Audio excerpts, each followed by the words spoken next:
Hello, welcome to another edition from the Bars to the Bricks Prison Ministries Incorporated. I'm Kev, your favorite felon. Today I'm going to talk about drugs in prison. Are there drugs in prison? Well, let's just find out. Let's get right into the skivvy. Please like, subscribe. For you guys that don't catch the live, hit that like button, hit that subscribe button. Let's join the channel, join the ministries. Let's do some big things. Let's anyway, guys, I want to tell you we're going to talk today drugs in prison. Are there drugs in prison? How easy are drugs to get in prison? Can we obtain them easy? Man, I'm telling you, it kind of depends on where you're at. For people who are um I guess let me change it. Hutch behind the walls, anywhere in the max, it's a little harder depending on staff. Here's the thing, most stuff comes in through staff, through guards, nursing staff. Uh, it just, uh, anybody at contract personnel like Aramark, kitchen people, and all that.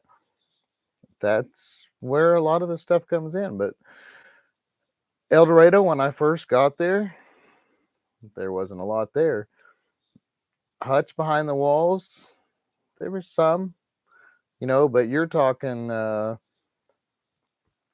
like a joint for some marijuana.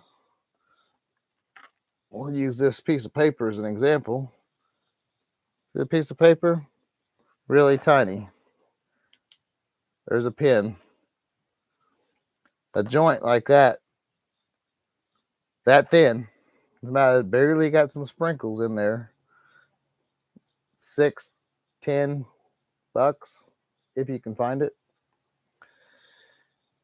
When I first got to prison, K2 wasn't a big thing, so there wasn't a lot of, didn't see that. I don't even know when that K2 stuff started, but we didn't start seeing it bad until 2013. But anyway, Hutch, a pouch of Bugler tobacco, just cigarettes, was $100 for one pouch. You can roll 30 to 40 cigarettes out of one pouch. Not a lot, it's some expensive smoking. Um, when I got to El Dorado, uh, I might or might not have had some contraband on me. Um, and that's a story. Gosh, I'll have to tell that one. Oh, wow. Actually, that's a good time with drugs in prison. So, allegedly, when I was in Ellsworth, I was moving contraband. Well, in Ellsworth, when you go to transfer, it's unlike any other facility. They walk up to you. How many boxes you need? You're getting ready. You're transferring. I'm in the dog yard. They walk out to me, walk out to the dog yard, pull me out of the class I'm teaching, and tell me that I'm going to El Dorado. How many boxes? And I was like, I don't know, probably two or three. And he said, well, you come back to the south and pack out. I'm like, well, dang, it's like first thing in the morning. And but anyway, so I go back and I've got tobacco and weed and stuff like that allegedly in my possession. Um, and they're telling me to leave. I'm trying to think, and this cop follows me to my dang cell to pack my stuff out. So I'm sitting there. I'm like, man, I've got to get rid of this stuff. And hey, Harvey, how you doing? I'm like, man, I got to get rid of this stuff. These cops are gonna bust me with this crap. And they're trying to transfer me. And now I'm going to transfer. And why I'm transferring to El Dorado is for a minimum wage job. So I'm not just making any old transfer. So here I come back and I'm trying to think of every excuse to get rid of this damn cop out of my cell so I can get rid of this crap, man. 'Cause I had a little over a pouch of tobacco and almost a quarter ounce of weed. That don't sound like a lot out here, but in prison, that's felonies. There's more time. That's the worst part about it. But so I'm sitting there, I'm like, man, I need a box for my TV. This freaking cop, of course, TV box. I'm like, man, I don't have no boots. I need some boots. Uh, I'm gonna have to go to A&D get some boots. Trying to stall, and I'll just call and get you some. And, well, this cop not only calls and gets me boots, gets me these boxes and all that, but sits there while I put these boots on. In my shoe, in between the sole, inside it, when you pull the insole out in that bottom part, I had not these knots of tobacco and weed that were spread out under my foot. I couldn't get to it. I had to put my tennis shoes in my pack out box, being inventoried. I can't get this cop to go away for nothing. They are not going to allow me no leeway. So finally, my property gets packed out. And by the way, you can't transfer in boots or in tennis shoes. You have to transfer in state boots. So that was why the boots. So I didn't just keep my shoes on. Plus, transfer with something like that is a horrible idea unless it's in the safe.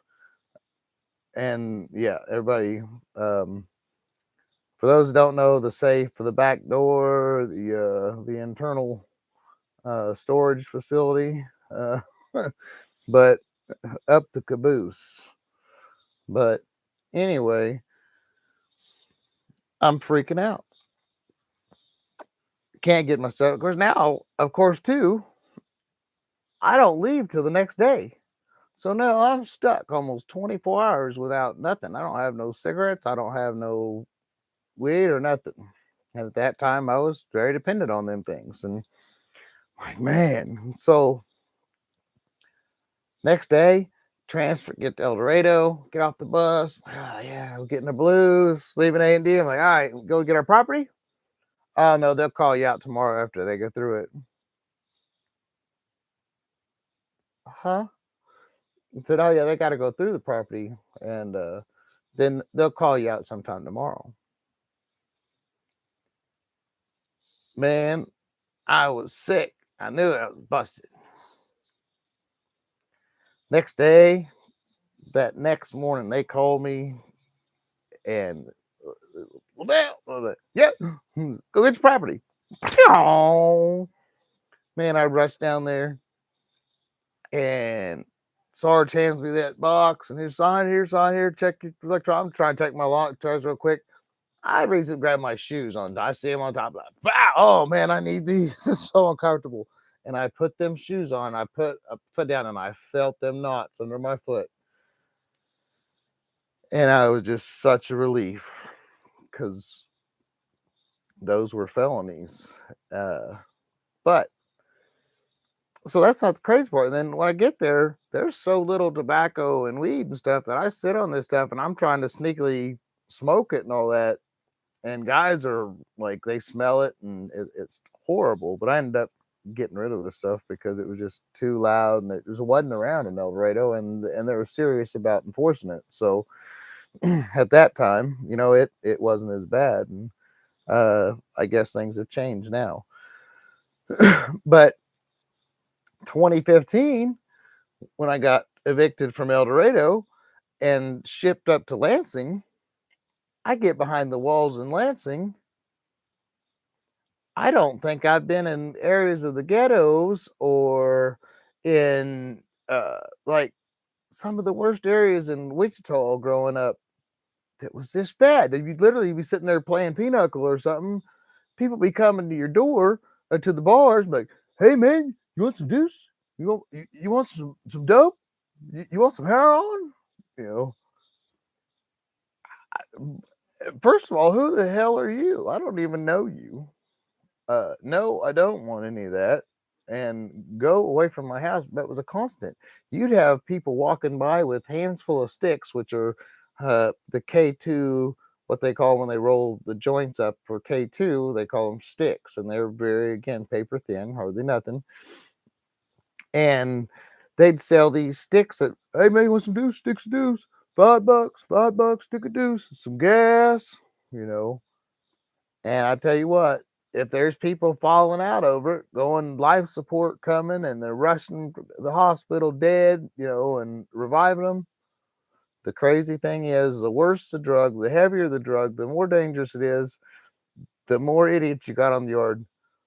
Man, that must be some gas. I'm gonna have to try that. Go ahead, genius. This idiot just got life fighted because of that stuff. Go ahead, smoke you some. But man, yeah. So drugs in prison. Drugs are bad in prison. And that in the Lansing, that is in the max facility. That was in the max. Cell phones. Every other person had a cell phone.